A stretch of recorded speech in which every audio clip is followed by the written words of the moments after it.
friends, it's Monique, your slightly awkward journaling buddy. Welcome to my channel.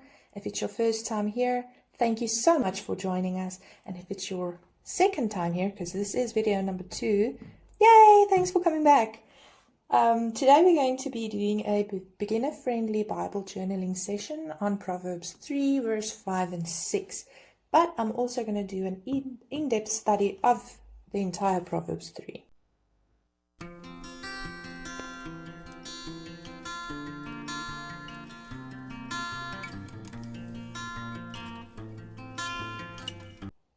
Before we get started, let me tell you a bit about my new Bible.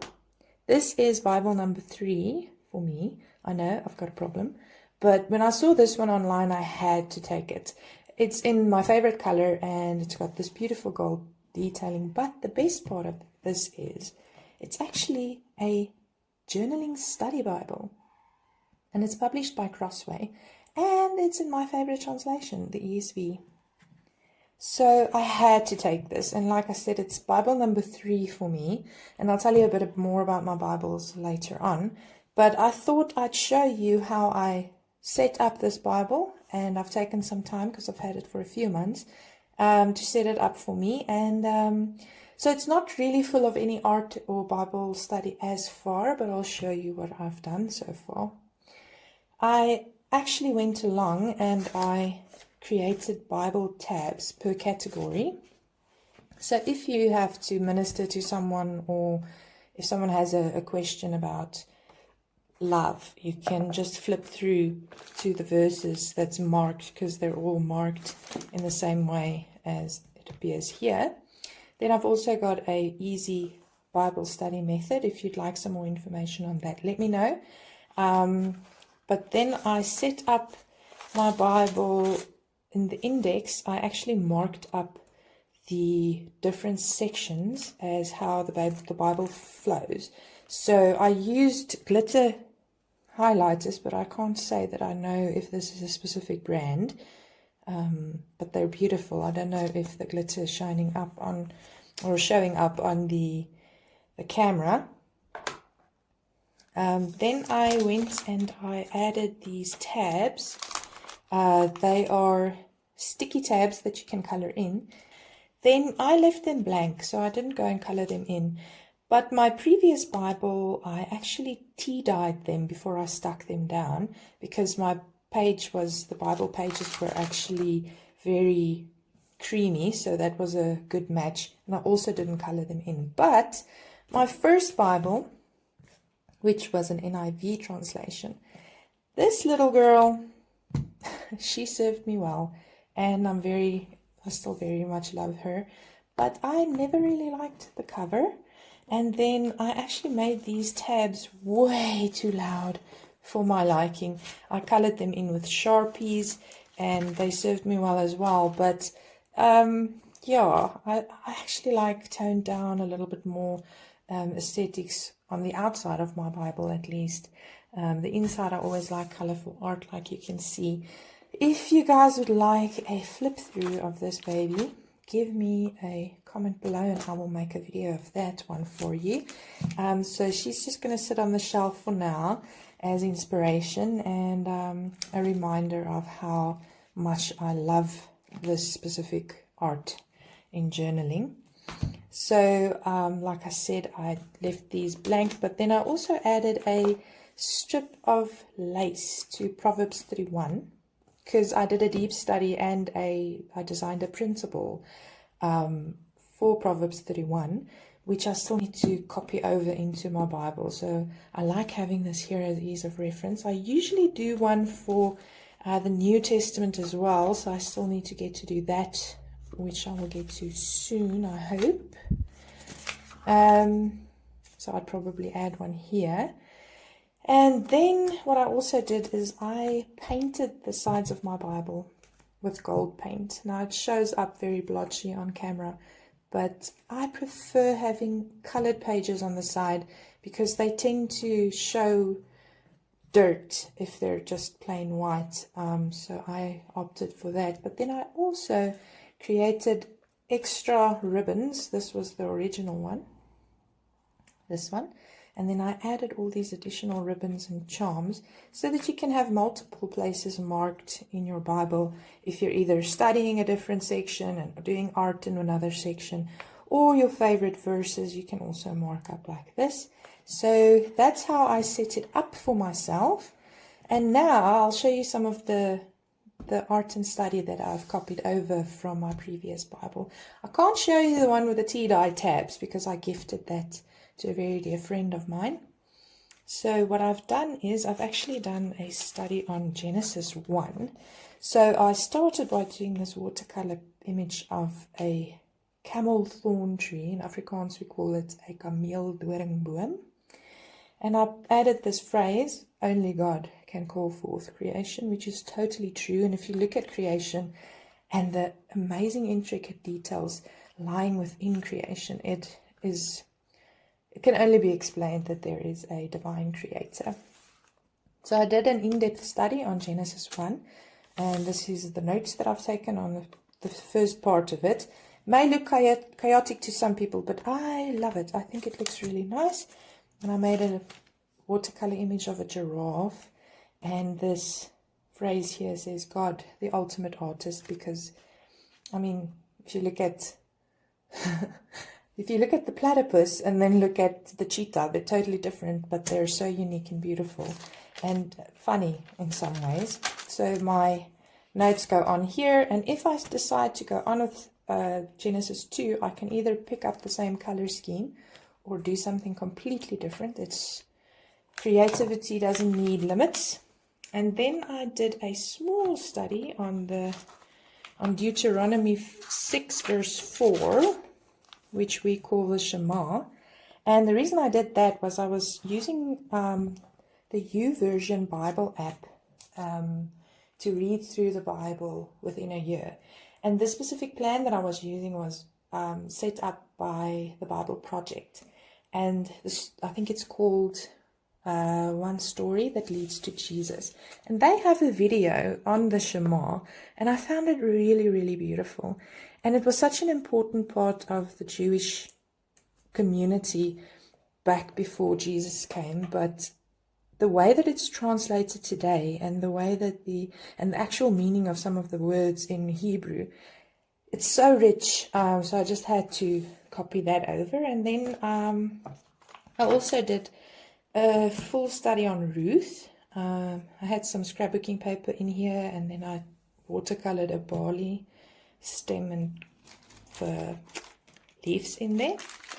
But I've recently noticed that the pen I use to do the outline is actually bleeding through, so I'll probably move that down to help cover that. And then my notes look chaotic for me. I hate that I used all these arrows, but mistakes are made, and sometimes you just have to roll with it and accept it.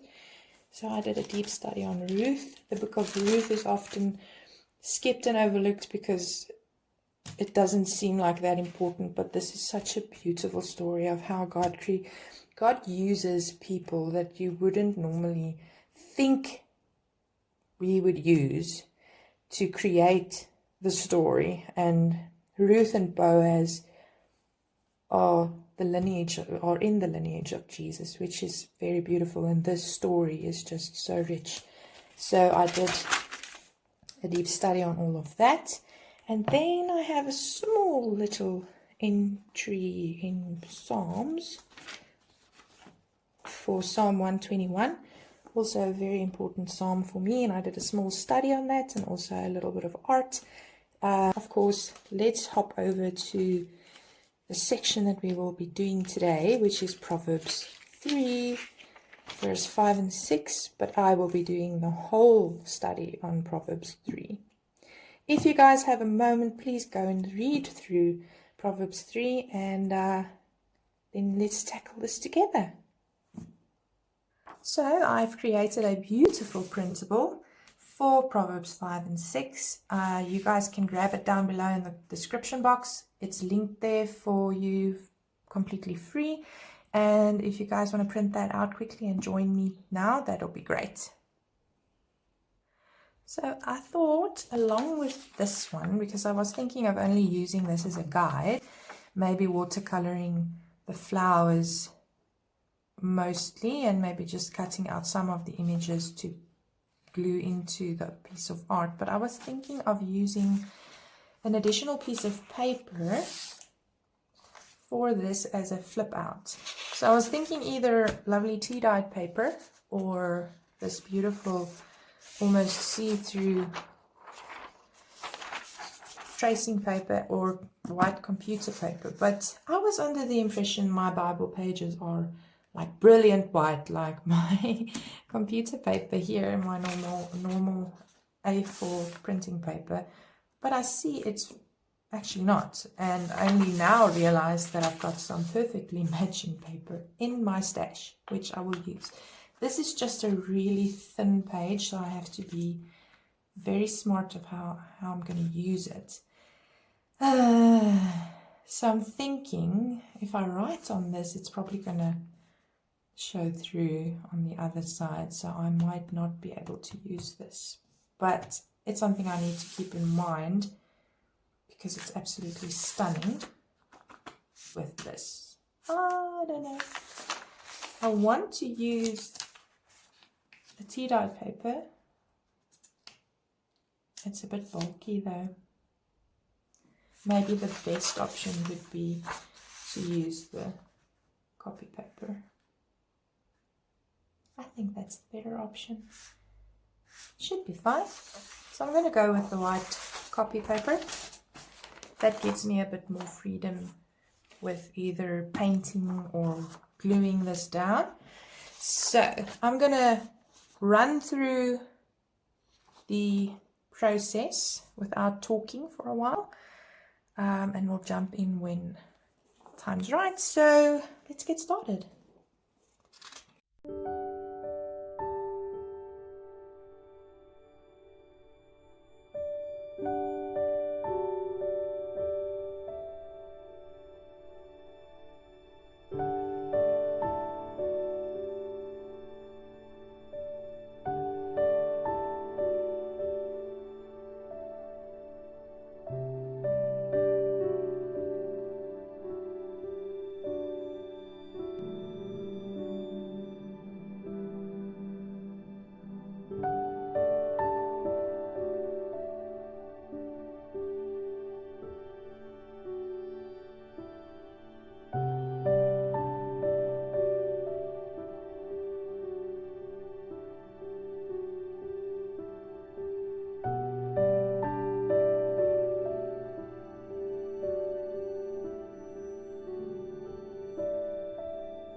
Okay, so now I'm going to dive into the deep study. and I'm going to just also speed through this, and I will put the study notes that I have in the description below. I'll also link those as a freebie for you. And I'm going to use these two colored highlighters for my notes because I think they match really nicely with the theme or the color scheme. And then I'm also going to use my micron for actual writing. So let's get into this.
Guys, you wouldn't believe what I did. My battery ran out while I was recording and I didn't notice.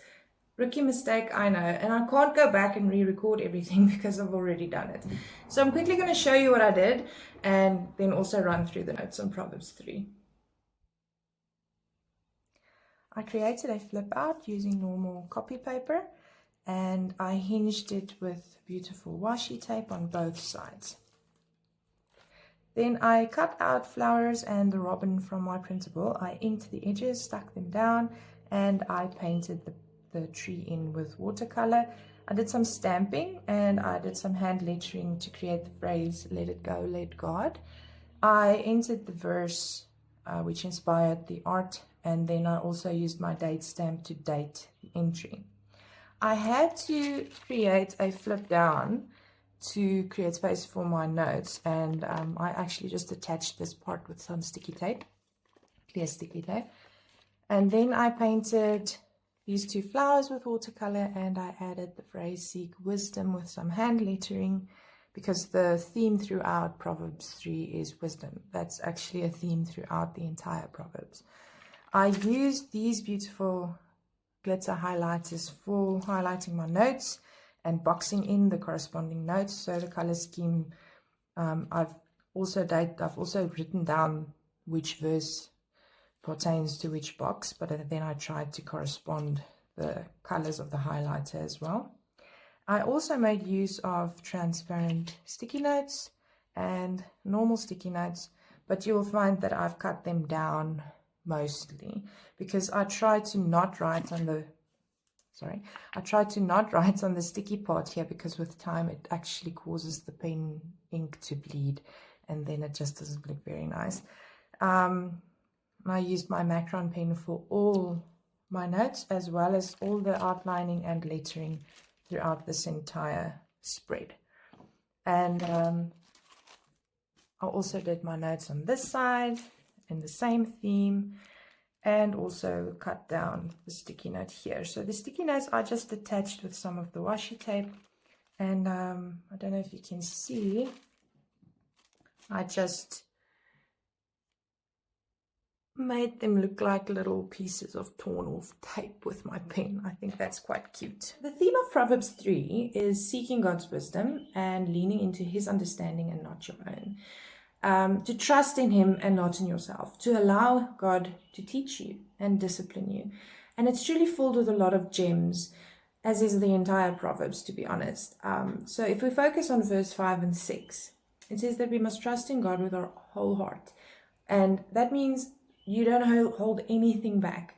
You trust in Him so wholeheartedly that you don't trust yourself anymore. And then you don't lean on your own understanding, because God's understanding is so much better than ours.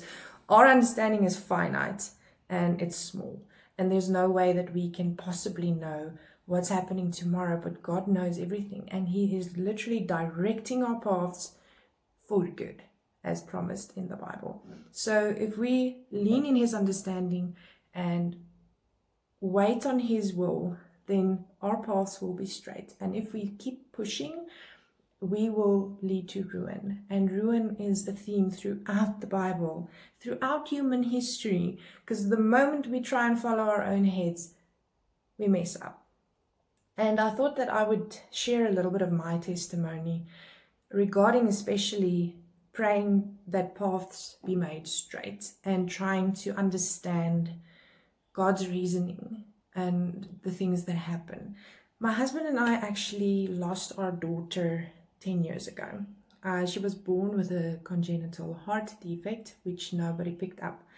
And she passed away at 9 days old. And I remember us praying, literally crying and praying in her room before she could come home, that God would heal her. And at the end of the day, she passed. And for the longest time, we couldn't understand. And we thought our prayers were just hitting the roof and God wasn't listening. But as time went on, we actually learned that God did heal her, and He made her path straight.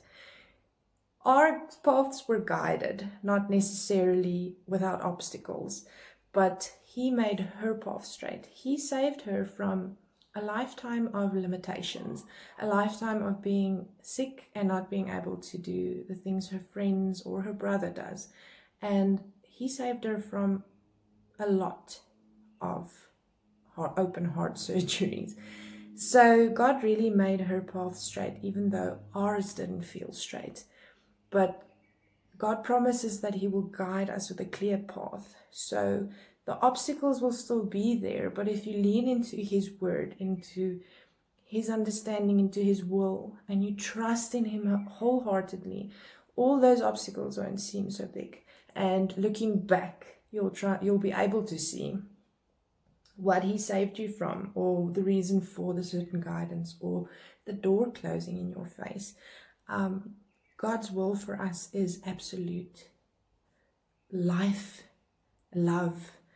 He doesn't guarantee us an obstacle-free path. So with this video, I hope to show you a little bit of how I do my Bible study and how I do Bible journaling and how I incorporate the whole thing.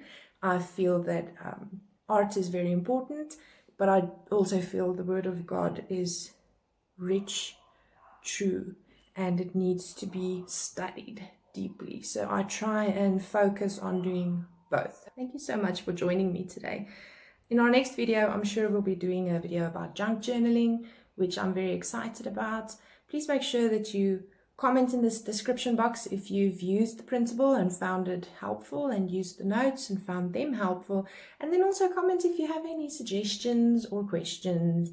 And remember, it doesn't have to be perfect to be powerful.